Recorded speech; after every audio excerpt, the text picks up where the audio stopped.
Bad News by Portia Grady. Maybe you should answer it, Jenna told me when Dad's phone rang on the kitchen counter. Nah, it's probably not important. Dad'll be home soon anyway, so I'll just tell him Grandpa Grady called while he was at the grocery store, and it'll be fine.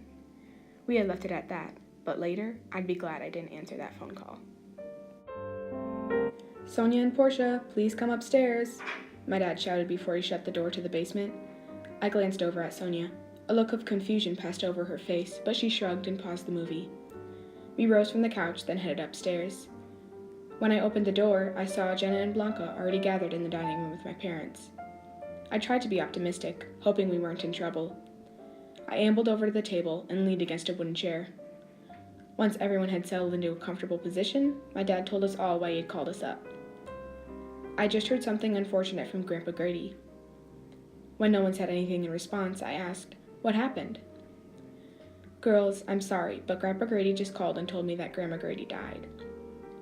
I remember first looking over at Blanca and feeling a grin tug at my lips. I don't know why, maybe I thought this was a joke. But then I peered over at Dad, leaning stiffly against the wall, a stoic statue, and the first wave of realization crashed down on me. I remembered before when I heard that call and Jenna told me to answer it. Hearing what Dad just told me, I was glad I didn't pick up my dad's phone. Even though I didn't want to keep talking about the subject, I still wonder, how? My dad sighed. Grandpa said that he came home from the grocery store and found Grandma in the TV room, slumped over. He tried to wake her to no avail. He called 911 and here we are. We kept talking for a while, things like, when's the funeral? Will relatives be coming over? How is Grandpa Grady doing? Are we going to school tomorrow? For that question, my mom answered, "If you feel like you shouldn't go to school, then don't. If you feel like you will be distracted or not able to be productive at school, then you should stay home." It was Thursday, so I didn't feel like I should stay at home. I mean, I could last one more day. If it were Tuesday, that would be a different story. But it wasn't, so it didn't matter. Soon everyone dispersed. It's 8:47 p.m., so Sonia and I headed back downstairs to take care of the disc. Sonia pressed the power button and the whole basement goes black, except for the one lone light by the stairs. "I can't believe she's gone," I told Sonia. "I know, Portia, but it'll be okay," she replied with a somber tone. We started back upstairs, flicking off the light as we stepped into the kitchen. I looped my arm through hers, tugging her across the playroom, and up another flight of stairs to the bedrooms. Everyone else had already settled into Blanca and Sonia's room for prayers. I plopped down on the floor and watched his dad hug Sonia. She clutched him like a vice. Sonia has always been the softest one in our family of 6.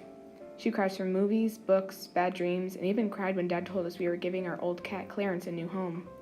However, this time, I too had tears in my eyes. Still holding Sonia, Dad starts. "Dear God, thank you for this day." We continue like it's any other night, but before Dad stopped the prayer, I chimed in. "Hope that Grandpa Grady is okay and that we can see him soon." Dad nodded and finished. "So I'm going to go check on Grandpa Grady at his house with Uncle Tom to sort some stuff out tonight, but I'll be back by morning." "Okay" was kind of mumbled throughout the room. We were all kind of at a loss for words. I doubt anybody expected this. There were hugs all around, and I was about to leave my sister's room when I hear Sonia calling. "Portia, do you have any books for me?" She peeked through the crack in the door, the light illuminating her face. I moseyed back to her, and, standing before her, gave her a kiss on the cheek before answering. "You know how much I hate to give up my books. I miss them the moment they're gone." She still looked hopeful. "I know. I guess I just hoped you had changed your mind." I gave her a rueful smile. "Not tonight." We hugged one last time before she shut the door, and I made my way back to my room down the hall. Jenna was already in bed, asleep. I settled down in my own bed, thinking of Grandma Grady as I drifted off. "So, Mom, should I wear all black, or is this something more casual?" "Well, it's a funeral, so I don't think it would be a good idea to wear bright colors or anything like that, but I won't confine you to all black." "Okay, thanks." Even though Mom had said I don't need to wear all black, I did anyway. A while later, we loaded into the van and drove to the church, the car silent but for the quiet music in the background on the way there. The door swung open, and I stepped into the aroma of hand sanitizer and last night's chocolate chip cookies. The funeral was held at Peace Lutheran Church, so when we entered the narthex, I saw my relatives clumped together near the sanctuary, murmuring under their breath. My Aunt Chris was the first to greet us. Everyone else followed. We were all whispering now, but it was just us in the church. It did give a more somber and serious tone to the funeral, though. Grandma's friends and other people who knew her slowly trickled into the church.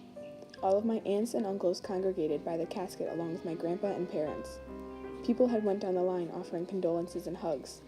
I stood off to the side with my sisters and cousins, trying to make small talk to lighten the mood. It didn't really work. After most people had gone through the line saying, "She was such a good woman," several times, we all trudged into the sanctuary. I took my seat on the end of the red pew with my family beside me, and then found a small lime green package of tissues next to me. When I picked them up, I chuckled a little, thinking I wouldn't need them. Ha! Little did I know. The pastor who was officiating the funeral was Karen Locken. She had opened the ceremony by saying, "We are gathered here today for the death of Bobby Grady, who died on February 4th, 2016. I spaced out in the middle of her speech, drowning in memories of Grandma Grady. I remembered how she used to call me Lammy, and that she loved to make crumkaka. She also loved to cross-stitch, and she was the only one who still hand-picked my gifts, not just giving me gift cards like everyone else. She loved to talk to us, and she was a huge Badger fan. She was always up for a good laugh and loved telling stories about my dad. God, I'd miss her. It was not long before I'd zoned back in. Aunt Chris had just finished her speech, and Uncle Tom was shuffling over to the podium. Right as he was adjusting the microphone, I realized that my cheeks and lashes were soaked with tears, each one a different memory of Grandma Grady. I sighed and searched for those lime green tissues. It wasn't long before I found them. I tugged one cloth from its crinkly package and wiped my eyes as Uncle Tom said something that caught my attention. And I wish that I could tell her this one more time. Mom, I'm sorry, I forgive you, and I love you. That brought on the waterworks again. Tears had burst from my eyes and fell like rain from a thunderstorm. Uncle Tom stepped off the podium, rubbed his wet eyes, and shuffled back to his seat next to Aunt Dana.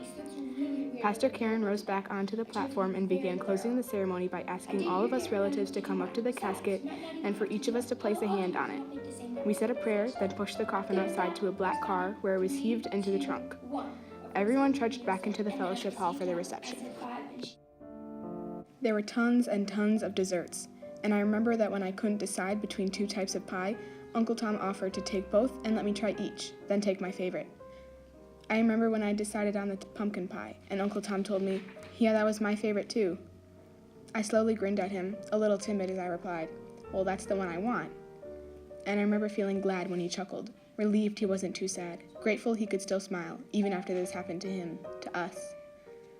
Once we had eaten until our bellies were near bursting, laughed until we had almost lost our voices, and cried like a large fountain had turned on in our eyes, we started to scatter and head home. Standing here now with the same relatives around me at the cemetery 1 month later in the chilly frost, the memory brings icy tears to my eyes.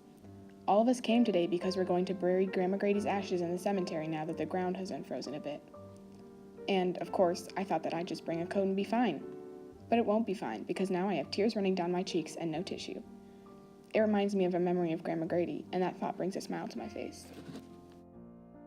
I remember she was showing my sisters and I some of the toys Dad and Uncle Tom and Aunt Chris had in a drawer in their old bedroom, and she'd had a stuffy nose, so when she bent over to dig through the drawer, snot dripped out of her nose, and it was so gross, because at first she didn't even notice, but when she did, she just left the room with this trail of snot hanging from her nose.